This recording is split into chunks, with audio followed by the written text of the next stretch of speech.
ஆண்டவரும் இரட்சகருமாகிய இயேசு கிறிஸ்துவின் தூய நாமம் மகிமைப்படுவதாக. மத்தேயு எழுதின சுவிசேஷம் 25ஆம் அதிகாரத்திற்குரிய வசனங்களுக்கான விளக்க உரையை பல்வேறு தலைப்புகளில் நாம் இப்பொழுது சிந்திக்க இருக்கிறோம். 10 தோழியர் ஓமை. அந்நாளில் விண்ணரசு எவ்வாறு இருக்கும் என்பதை பின்வரும் நிகழ்ச்சி வாயிலாக விளக்கலாம். மணமகனை எதிர்கொள்ள மணமகளின் தோழியர் 10 பேர் தங்கள் விளக்குகளை எடுத்துக்கொண்டு புறப்பட்டு சென்றார்கள். அவர்களுள் 5 பேர் அறிவிலிகள், 5 பேர் முன்மதி உடையவர்கள். அறிவிலிகள் தங்கள் விளக்குகளை எடுத்து சென்றார்கள், ஆனால் தங்களோடு எண்ணெய் எடுத்து செல்லவில்லை. முன்மதி உடையவர்கள் தங்கள் விளக்குகளுடன் கலங்களில் எண்ணெயும் எடுத்து சென்றார்கள். மணமகன் வர காலம் தாழ்த்தவே அனைவரும் தூக்க மயக்கத்தால் உறங்கிவிட்டனர். நள்ளிரவில் இதோ மணமகன் வருகிறார், அவரை எதிர்கொள்ள வாருங்கள் என்ற உரத்த குரல் ஒலித்தது. மணமகளின் தோழில் எல்லாரும் எழுந்து தங்கள் விளக்குகளை ஒழுங்குபடுத்தினார்கள். அப்போது அறிவிலிகள் முன்மதி உடையவர்களை பார்த்து, எங்கள் விளக்குகள் அணைந்து கொண்டிருக்கின்றன, உங்கள் எண்ணெயில் எங்களுக்கு சிறிது கொடுங்கள் என்றார்கள். முன்மதி உடையவர்கள் மறுமொழியாக, உங்களுக்கும் எங்களுக்கும் எண்ணெய் போதுமான அளவு இராமல் போகலாம், எனவே வணிகரிடம் போய் நீங்களே வாங்கிக் கொள்வதுதான் நல்லது என்றார்கள். அவர்களும் வாங்க புறப்பட்டு சென்றார்கள். அப்பொழுது மணமகன் வந்துவிட்டார். ஆயத்தமாயிருந்தவர்கள் அவரோடு திருமண மண்டபத்துக்குள் நுழைந்தார்கள். கதவும் அடைக்கப்பட்டது. பிறகு மற்ற தோழிகளும் வந்து, ஐயா ஐயா, எங்களுக்கு கதவை திறந்துவிடும் என்றார்கள். அவர் மறுமொழியாக, உறுதியாக உங்களுக்கு சொல்கிறேன், எனக்கு உங்களை தெரியாது என்றார். எனவே விழிப்பாயிருங்கள், ஏனெனில் அவர் வரும் நாளோ வேலையோ உங்களுக்கு தெரியாது.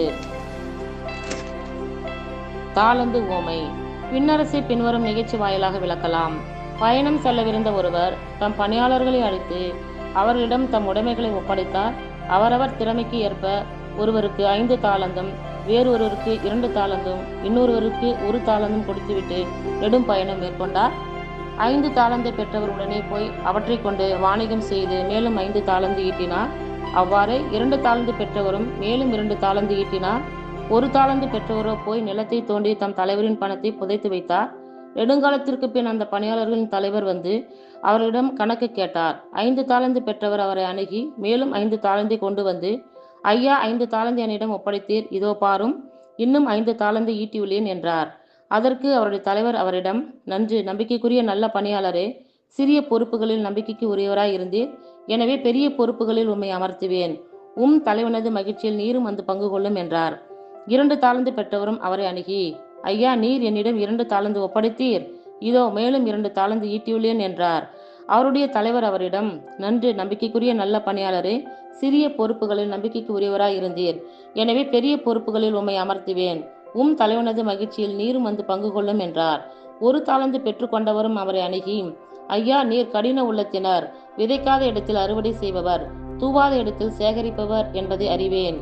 உமக்கு அஞ்சியதால் நான் போய் உம்முடைய தாளந்தை நிலத்தில் புதைத்து வைத்தேன், இதோ உம்முடையது என்றார். அதற்கு அவருடைய தலைவர், சோம்பேறியே, பொல்லாத பணியாளனே, நான் விதைக்காத இடத்தில் அறுவடை செய்பவன், தூவாத இடத்தில் சேகரிப்பவன் என்பது உனக்கு தெரிந்திருந்தது அன்றோ? அப்படியானால் என் பணத்தை நீ வட்டி கடையில் கொடுத்து வைத்திருக்க வேண்டும், நான் வரும்போது எனக்கு வரவேண்டியதை வட்டியோடு திரும்ப பெற்றிருப்பேன் என்று கூறினார். மேலும் அவர், எனவே அந்த தாளந்தை அவனிடமிருந்து எடுத்து 10 தாளந்து உடையவரிடம் கொடுங்கள், ஏனெனில் உள்ளவர் எவருக்கும் கொடுக்கப்படும், அவரும் நிறைவாக பெறுவார், இல்லாதவரிடமிருந்து அவரிடம் உள்ளதும் எடுத்துக்கொள்ளப்படும். பயனற்ற இந்த பணியாளை புறம்பேயுள்ள இருளில் தள்ளுங்கள், அங்கே அழுகையும் பற்கடிப்பும் இருக்கும் என்று கூறினார். மக்கள் இனத்தார் அனைவருக்கும் தீர்ப்பு. வானதூதர் அனைவரும் புடைசூழ மானிட மகன் மாட்சியுடன் வரும்போது தம் மாட்சிமிகு அரியணையில் வீற்றிருப்பார். எல்லா மக்கள் இனத்தாரும் அவர் முன்னிலையில் ஒன்று கூட்டப்படுவர். 1000 செம்மறி ஆடுகளையும் வெள்ளாடுகளையும் வெவ்வேறாக பிரிப்பது போல் அவர் அவர்களை பிரிப்பார். செம்மறி ஆடுகளை வலப்பக்கத்திலும் வெள்ளாடுகளை இடப்பக்கத்திலும் நிறுத்துவார். பின்பு அரியணையில் வீற்றிருக்கும் அரசர் தம் வலப்பக்கத்தில் நிற்போரை பார்த்து, என் தந்தையிடமிருந்து ஆசி பெற்றவர்களே, வாருங்கள், உலகம் தோன்றியது முதல் உங்களுக்காக ஏற்பாடு செய்யப்பட்டிருக்கும் ஆட்சியை உரிமை பேராக பெற்றுக்கொள்ளுங்கள். ஏனெனில் நான் பசியாயிருந்தேன், நீங்கள் எனக்கு உணவு கொடுத்தீர்கள், தாகமாயிருந்தேன், என் தாகத்தை தணித்தீர்கள், அந்நியனாக இருந்தேன், என்னை ஏற்றுக்கொண்டீர்கள், நான் ஆடையின்றி இருந்தேன், நீங்கள் எனக்கு ஆடை அணிவித்தீர்கள், நோயுற்றிருந்தேன், என்னை பார்க்க வந்தீர்கள், சிறையில் இருந்தேன், என்னை காண வந்தீர்கள் என்பார். அதற்கு நேர்மையாளர்கள், ஆண்டவரே, எப்பொழுது உம்மை பசியுள்ளவராக கண்டு உமக்கு உணவு கொடுத்தோம், அல்லது தாகமுள்ளவராக கண்டு உமது தாகத்தை தணித்தோம்? எப்பொழுது உம்மை அந்நியராக கண்டு ஏற்றுக்கொண்டோம், அல்லது ஆடை இல்லாதவராக கண்டு உமக்கு ஆடை அணிவித்தோம்? எப்பொழுது நோயுற்றராக அல்லது சிறையில் இருக்க கண்டு உம்மை பார்க்க வந்தோம் என கேட்பார்கள்.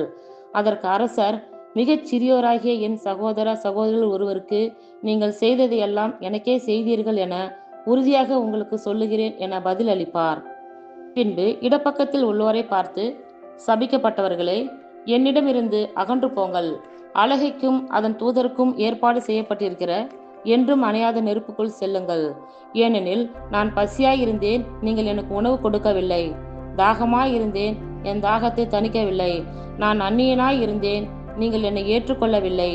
ஆடையின்றி இருந்தேன், நீங்கள் எனக்கு ஆடை அணிவிக்கவில்லை. நோயுற்றிருந்தேன், சிறையில் இருந்தேன், என்னை பார்க்க வரவில்லை என்பார். அதற்கு அவர்கள், ஆண்டவரே, எப்பொழுது நீர் பசியாகவோ தாகமாகவோ அந்நியராகவோ ஆடையின்றியோ நோயுற்றோ சிறையிலோ இருக்க கண்டு உமக்கு தொண்டு செய்யாதிருந்தோம் என கேட்பார்கள். அப்பொழுது அவர், மிகச் சிறியோராகிய இவர்களுள் ஒருவருக்கு நீங்கள் எதை செய்யவில்லையோ அதை எனக்கும் செய்யவில்லை என உறுதியாக உங்களுக்கு சொல்கிறேன் என பதிலளிப்பார். இவர்கள் முடிவில்லா தண்டனை அடையவும் நேர்மையாளர்கள் நிலைவாழ்வு பெறவும் செல்வார்கள்.